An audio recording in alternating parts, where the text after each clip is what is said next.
عليه وسلم وآله وأصحابه أجمعين. Today we're going to just go over a few rulings that we talked about previously. Some people messaged me saying that they wish that I would have just given a little bit of evidence and a Naseehah regarding the music not being allowed, and that being the stronger opinion. So I'll try to go over that as quickly as possible, and then give us some of the more practical fiqh rulings pertaining to the lockdown. So if you want to know, there are a lot of verses. Some of them are a lot more qat'i, meaning some of them are a lot more stronger evidences than some of the other ones are supporting evidences. And there's two that I'm just going to go over just so that people can benefit for the sake of for the sake of this discussion, because we only have 15 minutes and we're trying to always keep on time. Surah Luqman, verse 6.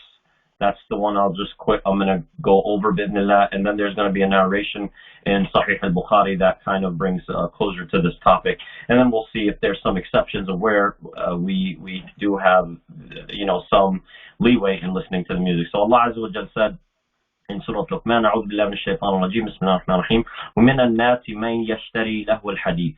And he said there are people amongst the people who buy discourses of distracting amusements. ليضلوا عن سبيل الله بغير علم ويتخذها هزوا.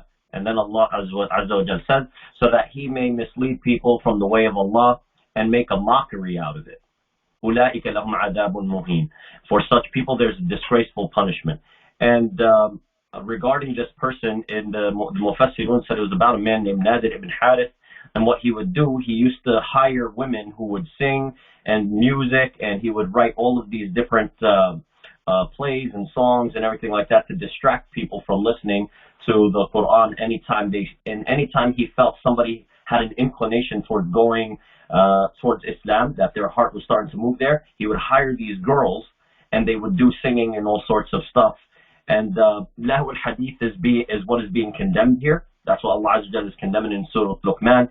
And a lot of the Mufassirun, a lot of the Sahaba, Ibn Abbas radiallahu anhu, he swore by Allah. He said, I swear by Allah, lahu al-hadith refers to ghina and ma'azim. And that's singing, and ma'azim is using different types of instruments along with those songs as well. So both. Ibn Mas'ud said, I swear by Allah, the same thing, that what is referring to here is also singing. He swears by Allah about this as well. It's referring to singing. Lahu al-hadith. Ibn Umar said the same thing, that it's referring to singing and musical instruments. And then the other evidence that you have in Sahih al-Bukhari, in the book of drinks, he says, narrated by Abu Amr or Abu Malik al-Ash'ari radiallahu anhu, he said that he heard the Prophet sallallahu alayhi wasallam saying, from amongst my followers there will be some people who consider illegal sexual intercourse, adultery, the wearing of silk, the drinking of alcoholic drinks, and the use of musical instruments, al-ma'azif, use of musical instruments as lawful, that they will be coming and they will be considered as halal.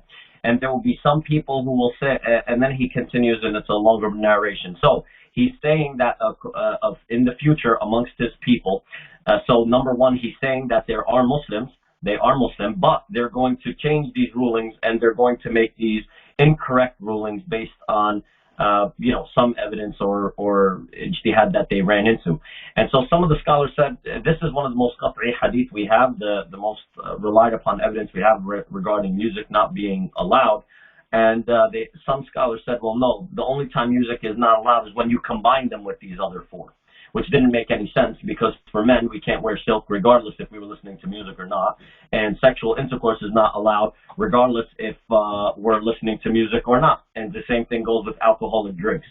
So there you have it in Sahih al-Bukhari. It is very, very clear.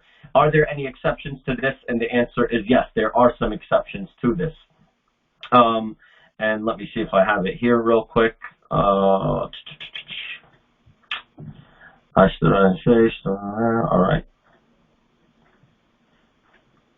Let's see. We know that the luf is allowed, the tambourine that somebody would play with.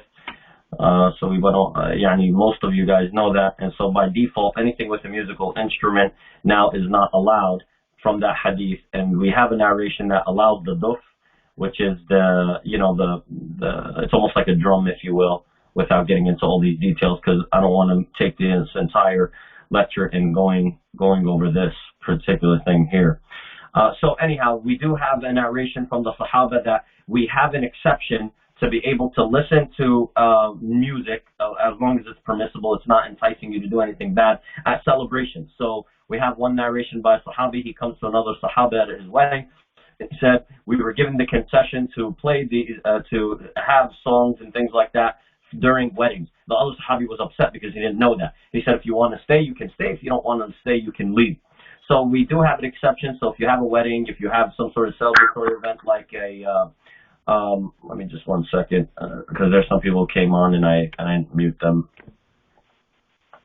So if anybody's on there, if you could just mute yourself, that would, whoever just came on a little late.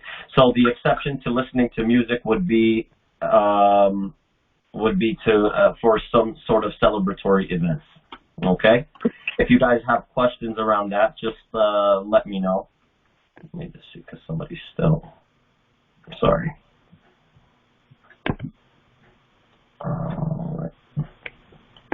Okay, I think they muted themselves now. Okay, alhamdulillah. So now let's just quickly go over some of the things regarding COVID-19 and some of the things we're running into. One of the number one things we're running into is tomorrow, Salat al-Jum'ah. There are some masajid that are saying that they're going to broadcast Khutbah al-Jum'ah and you can view it and you can tag along with them. The answer to that is it is agreed upon that you can listen to Khutbah al-Jum'ah live and you can view it and you can watch it. However, that's for the sake of learning and listening and benefiting yourself from the lecture that this imam is going to be giving in the khutbah at the masjid for that small group, so that they can carry on khutbah al-Jum'ah in the masjid, right, with a smaller group of people.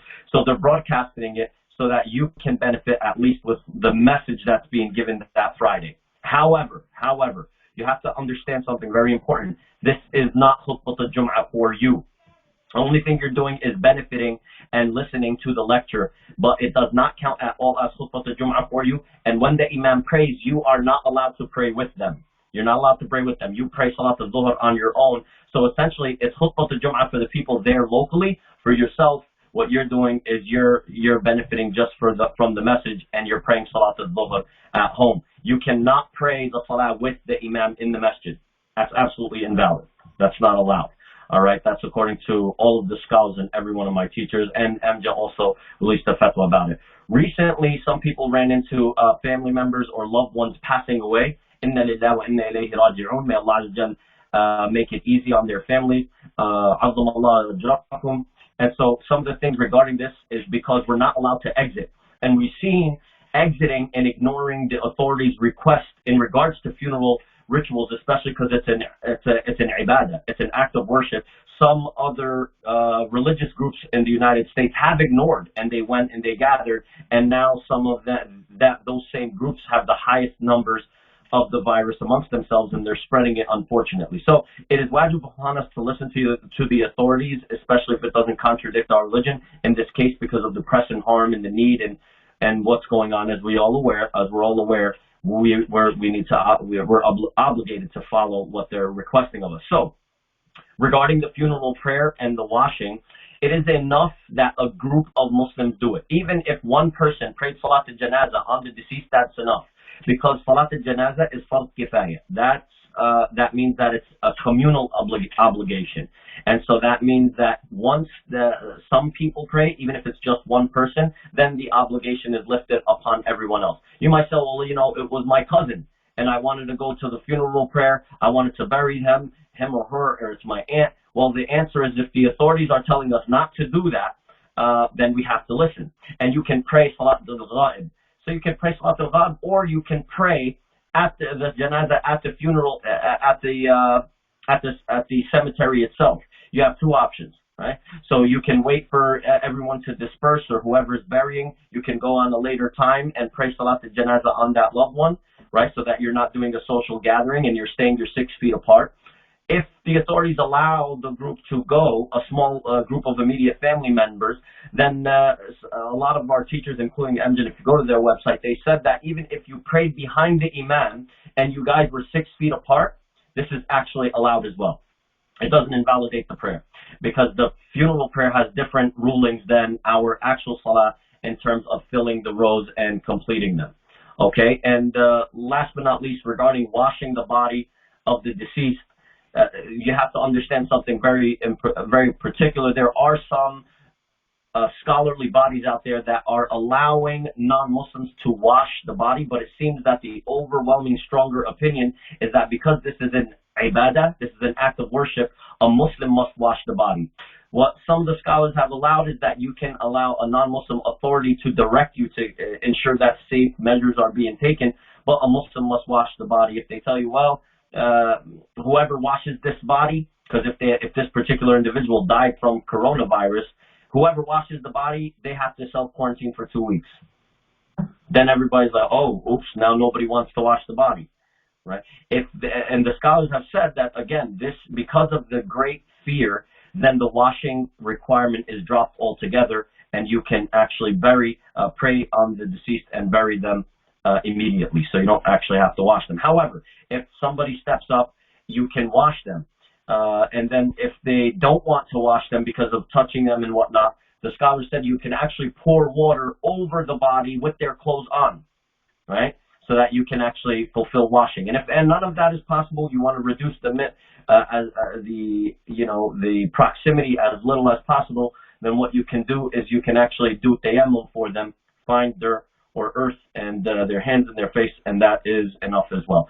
If none of that is possible at all whatsoever, and the only solution is they say, no, you direct our officials and we'll wash them, then this requirement seems that it drops altogether because of the haraj and because of the harm against the Muslim community. So that's something very, very important. And this also goes for the same obligation regarding shrouding the deceased. We have to shroud them. However, some of the scholars said if we're not able to because of this disease and the spread of the disease, they should be shrouded in their hospital gowns. They should be shrouded in their hospital gowns that they were given. And if they weren't, then again, that is lifted because we have no choice. We have no choice either. All right. Let's see what else. Okay. 2 things for us to note, and then we'll open the floor for any questions. Bi'idhnillah. How can we avoid getting the COVID-19, the coronavirus, from an Islamic perspective? Interestingly enough, the Prophet ﷺ, he mentions 2 things for us, not just 2, there's many narrations, but 2 that really stuck out. And Al-Maghrib, Institute, they have a little pamphlet online. You can go and it tells you all these little nice tips on how you can keep your spirits up during this lockdown and whatnot. But one interesting thing is a reference that was gathered by in Jam' al-Tirmidhi. It's a narration where the Prophet ﷺ, he directed us, pay very close attention. He said, offer the night prayer, qiyam al-layl. He said, for it was a practice of the righteous people before you. Yani all of the previous ummahs before us also practiced qiyam al-layl. He said, the night prayer is a means of drawing near to Allah. It prevents one from sin. It expiates evil deeds, and pay very close attention to this last one. He says it expels illness from the body. It expels illness from the body. Now, many people who are, secularists, or they could care less from a spiritual point of view, they may say, well, how is that even possible, ... Well, alhamdulillah, for those people on the call and those people who've seen people get very close, Muslims get close to Allah Azza wa Jalla, they know that nothing is impossible. So Qiyamul Layl will actually expel any type of illness you have from the body. So try to break Qiyamul Layl. And we're all staying up very late these days, hanging out, watching Netflix and whatever else. Make sure the last thing you do is pray to Allah Azza wa Jalla before you go to sleep. And this is actually one of the sunnah that the companions taught us. They said we were taught to delay Salat al-Witr, the last prayer, until the last part of the night, right before we go to sleep, in one narration. And last but not least, some interesting narration that I never read before, but it is authentic and reported in Sahih Muslim. The Prophet ﷺ said, cover your containers and your vessels. Yani all of the food all of the pots and pans you put your food in, he said, cover them. He said, why? He said, indeed, in the year, yani every single year, there is a night in which illness descends. Sickness and illness descends. It falls into every uncovered container and vessel. Allahu Akbar. So that's just a little tip right there. If you have any leftover food, cover it. Put it away. Don't just leave it out and stick it in a particular place or anything. Cover it up. The Prophet ﷺ, he's directing us, right? So this is also a nice way to prevent some parts of the sickness. And obviously, I don't need to go into all of the recommendations that some of the authorities have put forth. I ask Allah Azza that what we do is and continue learning is something beneficial. Sorry that I'm over 1 minute. I'm trying to really keep this within 15 minutes, bi'idhnillah. So does anybody have any questions? If anybody is new to this, to the call, to the conference call, you can actually write in the chat, and then you can, and I'll be able to see it. I just saw one right now. Let's see what it says here. I think I saw it.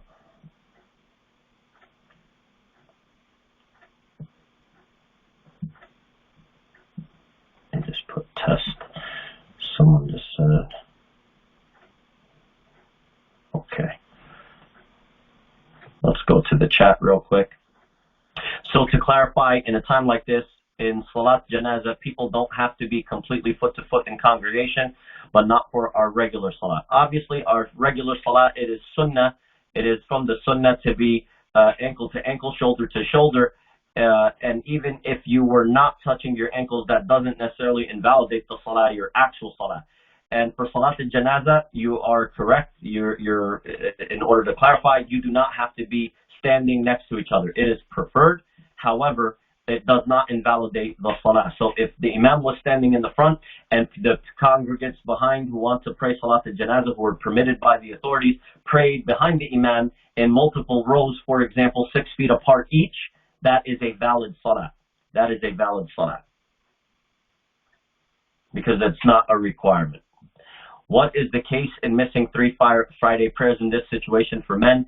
The case is that they are actually not missing the prayer. I want to make that very clear. The requirement for Salat al-Jum'ah is lifted off of them because the masjid is not being allowed for the sake of the, preventing this disease from spreading and this virus from spreading. So they have not missed Salat al-Jum'ah. If there was a Jum'ah prayer that they can attend and the authorities are allowing them to attend, so obviously that's not the case in New Jersey. Now there's no communal gatherings. You could read Executive Order 107. I read it myself and you can go to it. So now you can't even do that. But they have allowed, for example, if the Imam and the employees of the masjid were to pray there, it seems that that's okay. But again, each masjid would know and they would understand that themselves. So if there is a little jama'ah happening in the masjid and your local masjid is broadcasting it live, alhamdulillah, I mean, make dua that we can all unite back and start praying our Salat al-Jama'ah with Salat al-Jum'ah, the Friday prayer together. However, the men are actually not missing Salat al-Jum'ah, right? The requirement has been lifted temporarily until the situation changes. So they pray Salat al-Dhuhr at home. And if you wanted to listen to Khutbah al-Jum'ah, then you can. I seen a video on the masjid, they were praying regular prayer, but it was 6 feet apart from each other. Is that counted? Wallahu alam, it is counted and Allah knows best.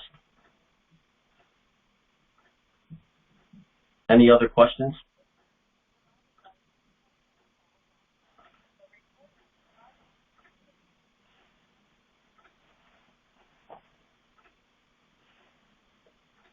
Wa iyyakum. Okay. If there's no other questions, then tomorrow, just as a heads up, we do not have a lecture. Tomorrow is Friday. Try to recite some Quran as much as you can. Surah Al-Kahf would be beautiful if we can recite that. If not, recite as much Quran as you possibly can. We'll tune back in for Saturday, bi'idhnillah, again at 5:15. And Saturday will be relationships and some women's issues as well. Okay? Mostly focused on relationships, unless some of the sisters have any particular questions in that regard. Okay? If there's no other questions, I ask Allah Azza wa Jalla that He allows us to benefit from what has been said. أقول قولي هذا واستغفر لكم. بسم الله الرحمن الرحيم. والعصر إن الإنسان لفي خسر إلا الذين آمنوا وعملوا الصالحات وتواصوا بالحق وتواصوا بالصبر. السلام عليكم ورحمة الله. Stay safe and see you guys inshallah Saturday.